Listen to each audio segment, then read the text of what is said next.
Magandang araw mga kapatid. Welcome back muli sa aking vlog. Sa videong ito ay pag-uusapan natin ang tungkol sa teatro. At i-share ko rin sa inyo ang mga naging experience ko sa pagsali ng teatro.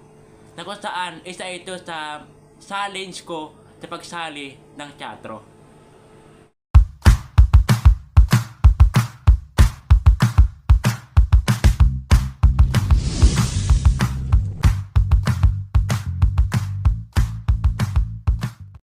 Ano nga ba kapag sinabi natin teatro? Yung sinan ko sa internet is theater, building where plays are performed, drama, theatrical plays, and general. Na kung saan po ang teatro ay, ang theater ay sa isang building, sa isang building na nagpa-perform ang mga aktor o yung actress. Na kung saan nagpa-perform sila sa harap ng mga tao na kung saan ay na merong musika, sining, sayaw, at pagkanta. Na kung saan may mga sound na ginagaya nila yun at yun yung kanilang ina-acting. Na kung saan yung pag-acting nila ay ating nakikita in general. Na kung saan nakasabi nyo na theatrical plays in general. Tayong mga nanonood ay ating nakikita yung mga nag-aarte, yung mga nag-a-acting ating nakikita in general. Na kung saan nakikita natin ng personal. At ngayon naman ay i-share ko naman sa inyo ang mga naging experience ko sa pagsali ko ng teatro. Ang pagsali ko ng teatro ay isa itong event sa aming school.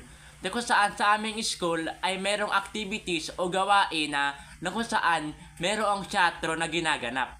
Na kung saan naisipan ko na sumali din at mag-try sa teatro.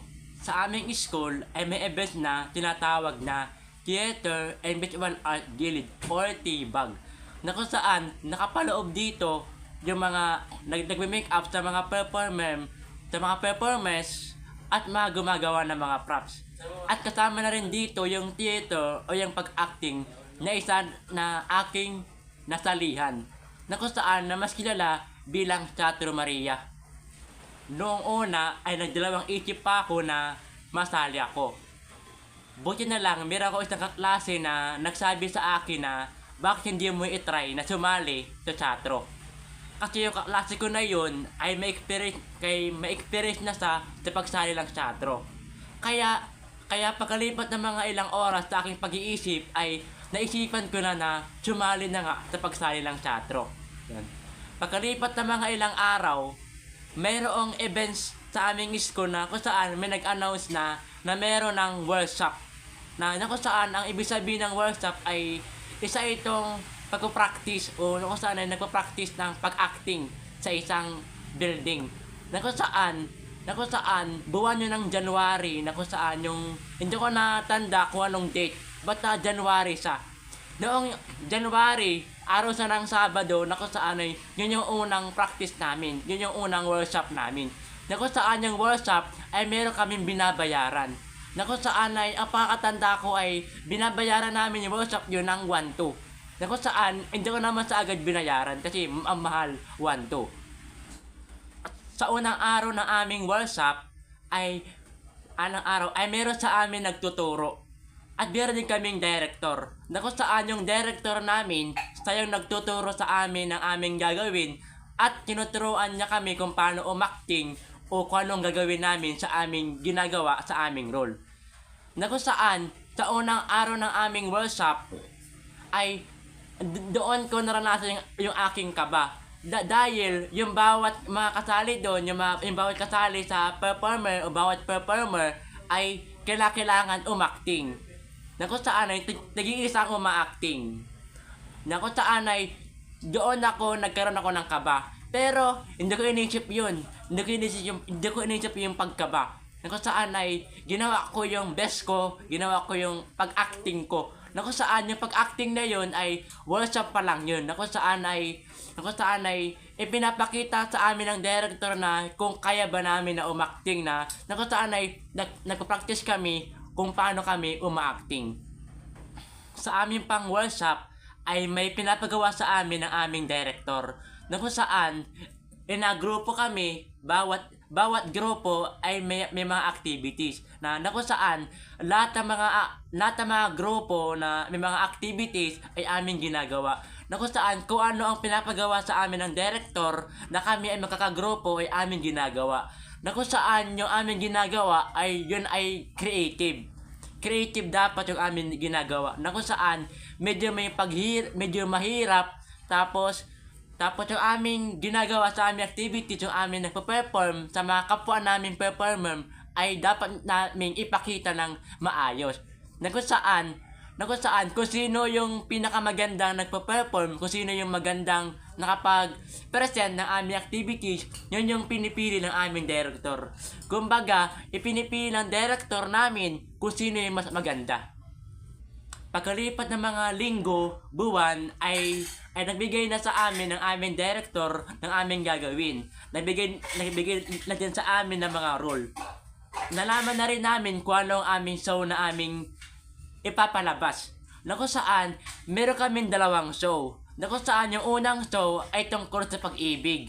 Tapos yung pangalawang show naman, patungkol yun pananakop ng mga Hapon sa mga Pilipino.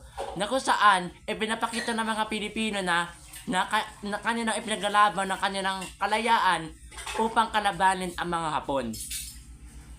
Na isa sa mga role ko ay isa akong sundalong Hapon. Ang naging role ko ay isa akong sundalong Hapon na kung saan yung role ko ay nakipaglaban ako sa mga Pilipino. Nakikilaban ako sa mga Pilipino na kung saan may hawak akong baril.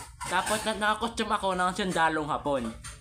Sa bawat skin, sa bawat mga show na aming pinapalabat ay aming ina-practice, aming na-workshop. Sa aming bawat pag-workshop, kailangan naming maging maayos sa pag-acting, kailangan naming maipalabas ng maganda upang maakit yung mga manonood. Na kung saan yung aming practice, na kung saan ay pinapasabi sa amin ng director na kailangan maging creative sa pag-acting, kailangan maging tama, kailangan walang maging mali sa aming ginagawang role.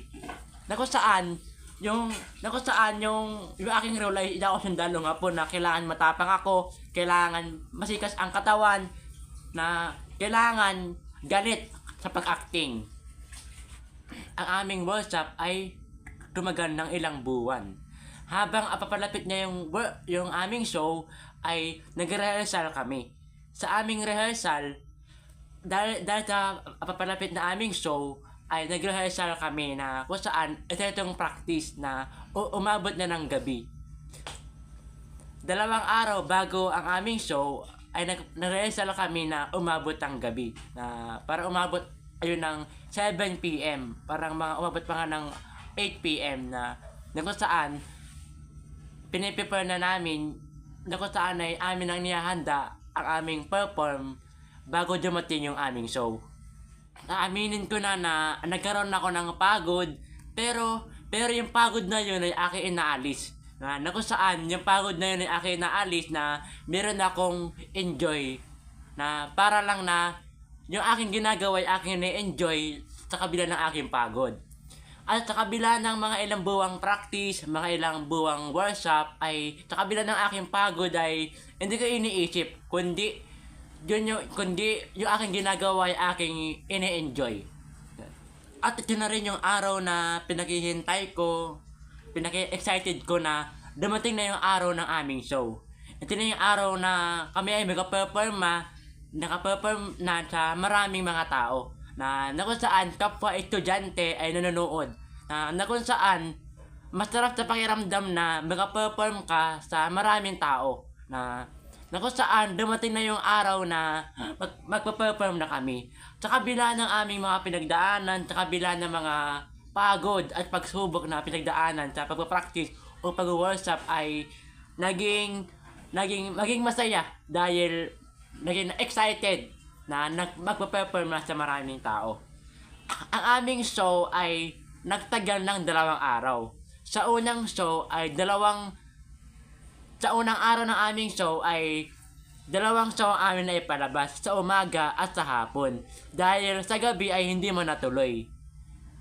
At sa pangalawang araw naman ay nakompleto lahat ng aming show, sa umaga, hapon at sa gabi. Na kung saan yung gabi na pinakang last na aming show ay doon ako pinakang na-enjoy doon ko na-enjoy yung aking ginagawa, yung role ko na isa akong sundalong Hapon. Na kung saan, ibinuhos ko na yung aking talento, binuhos ko na yung aking acting na kumbaga galit. Galit na galit ako nun. Bukod sa pag-acting na aming show ay meron din kaming ginagawa na pagsayaw. Ito yung pagsayaw sa piyesta na kung saan ang una namin na kung saan ito yung pinakanghuli na naming ginagawa. Ito na namin yung pinakanghuling show na ang una ay ang show yung pag-acting, tapos yung pangalawa yung pagsayaw. Yun yung pagsayaw ng piyesta. Pagkatapos ng aming show sa aming school ay may balita sa amin o may nag-announce sa amin ng aming director na maka-perform kami sa labas, na maka-perform kami sa aming bayan, na kung saan maka-perform kami na isang sayaw para sa pista ng aming bayan, na kung saan noon narinig ko yun ay nakaranas ako ng saya dahil makapag-perform na rin ako sa isang malaking bayan na sa isang komunidad, na kung saan meron na ako ng vlog na nagsayaw ako sa pista ng aming bayan, na kung saan yun yung nakaraang vlog ko na ako yung sumayaw na nagsayaw ako sa pista sa aming bayan na nakapag-perform. Sa mga hindi pa nakakapanood ay check nyo lang sa description o dyan sa comment section. So yan nga yung mga naging experience ko sa pagsali ko ng teatro. So, at sa pagsali ko lang sa teatro ay marami akong natutunan na kailangan kung ano ang talento mo ay dapat mong ipakita, na kung saan huwag kang mahihiya. Kung gusto mong itry isang bagay na magpapasaya sa iyo, na dapat ituloy mo na. Kung ikaw ay nagdadalawang isip na sumali sa isang bagay, kung gusto mo namang ituloy ay dapat ituloy mo na. So sa mga may pagkakataon na magkaroon ng posibilidad na sumali sa mga event ng katulad ng ganito ay wag niyo nang sayangin, kundi ituloy niyo na. Dahil at totoo lang ay maganda na i-try mo yung isang bagay na magpapasaya sa iyo. Dahil masarap sa pakiramdam na nakapag-perform ka at nagawa mo ng tama, at yung mga dahil sa kabila ng mga pagod, sa kabila ng mga challenges ay lahat yun ay malalampasan mo. Pagdating ng perform ay yun mo na ma-realize na masarap mag-perform. So dito na nga puputulin ang video ito. Sana'y may kahit ko kayo na sumali sa teatro. So maraming salamat sa inyong panonood at God bless sa inyong lahat.